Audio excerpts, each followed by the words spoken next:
What's going down? This be your man, Locomotion 965, back here with another reaction video. So today we're going to be reacting to a content creator called DD1987 on TikTok, or Dana Dane, like the rapper.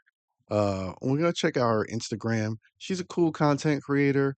I agree with most of her takes, but like any human, I don't agree with every take that everyone says. So just to have a little bit of context, let's take a look at her page real quick. So this is her Instagram. I'm just Dana, 1987. Granted, she has a big head and a big face, but she's actually not fat. So let's take a look at how she looks. Big pullover, big sweatpants, moving big weight. Heavy, heavy Tell y'all pressure, cover up and just lift. heavy.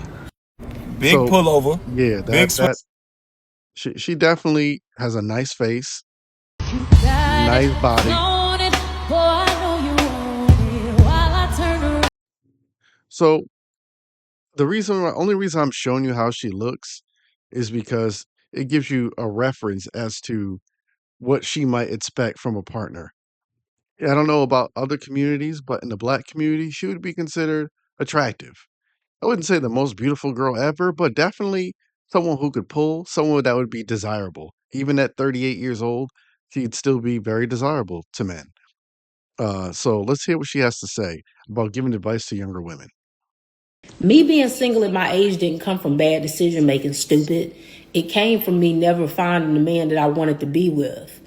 I don't know in what delusional world y'all men live in where you think that it was all of these wonderful, great men running around when we was in our 20s and we just passed up on all of these great guys.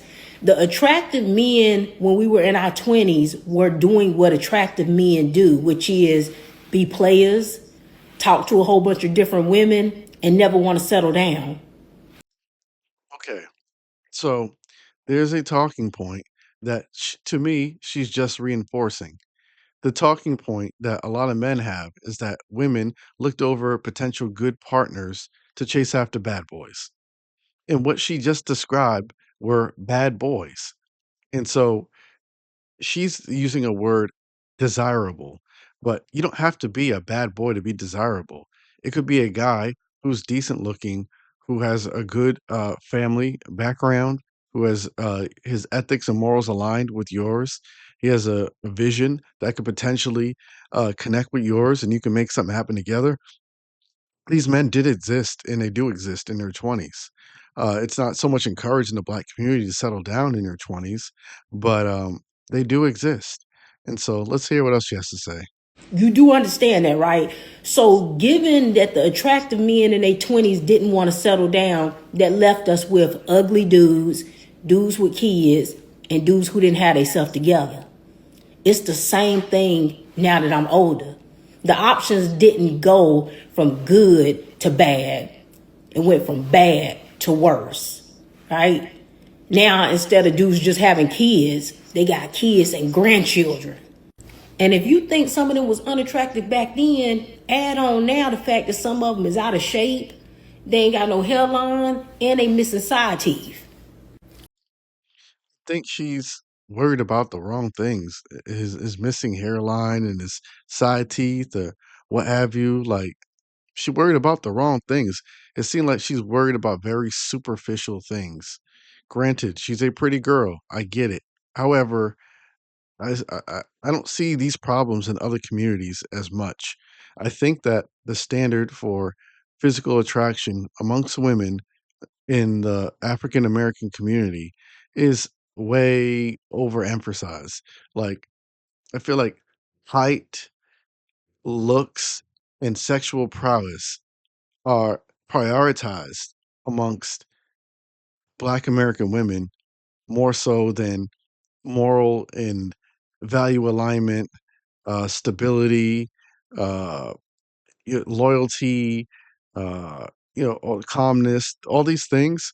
I think they're de-emphasized. I think being good looking, having swag, and all these things are just too much emphasized in the black community, and I think it's a problem. It's not just a her thing. They wasn't financially stable in their 20s, and a lot of them still ain't financially stable. Some of them still paying child support from the same babies that they was having when they was in their 20s. Y'all gotta start being for real. These podcast lies that all of these men was gonna get older and they was just gonna become these rich men. That didn't happen for most of them. Sorry. A lot of the men in their 20s who was doing all that settling down and getting married were undesirable men. Men on the verge of losing their hairlines. Okay, so I disagree with this. Those men who were getting chosen in their 20s were probably the opposite of undesirable. They were actually very desirable because they were being chosen off of their character and their potential and what trajectory that they're on because they probably don't have a lot of wealth accumulated at 23, 24, 25, even 26. So they're still building the skills they need to become high income earners. And so those men to have gotten chosen for a woman to forego her optionality when she's at a physical prime and she's got a lot of options, but for her to want to lock this guy down when she could be doing anything else, that's a desirable man. That's a very, very desirable man. I would totally disagree with her. Men who didn't have no bunch of options of women to choose from in the first place. That's the reason why it was so easy for them to settle down. Or maybe he was a marriage minded, family oriented person. And just like anything else, there's always going to be exceptions to the rule. And I'm sure some women got lucky and they were able to find desirable men to settle down with in their 20s. But the exceptions don't make the rule.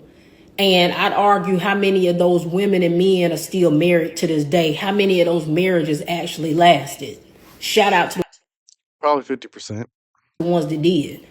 I know how y'all like to rewrite history and pretend as if it was all of these wonderful, great men for us to choose from in our 20s, and we just wanted to be outside and we wanted to party with our girls and we didn't want to settle down.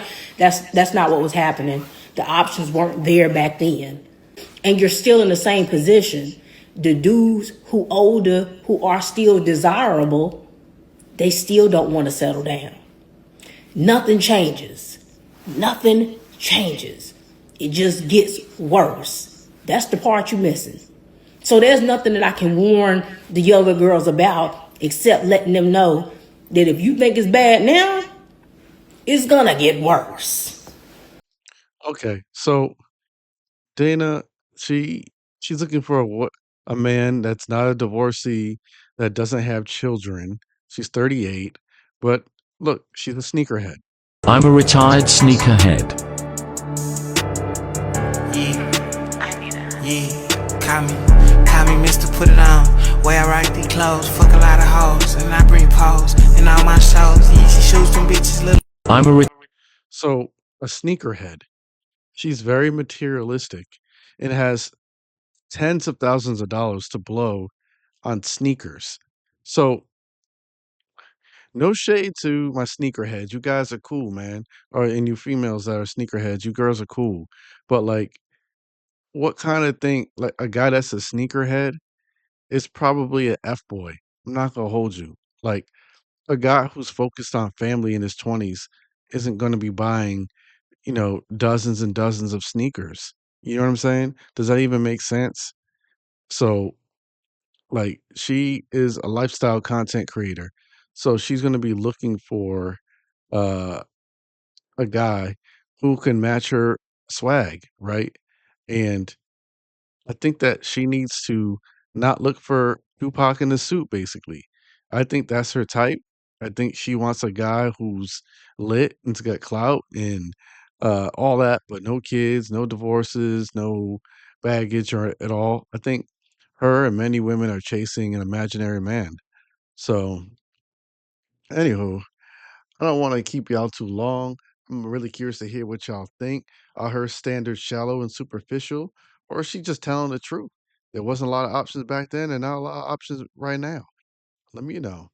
All right. Like, share, subscribe. Peace.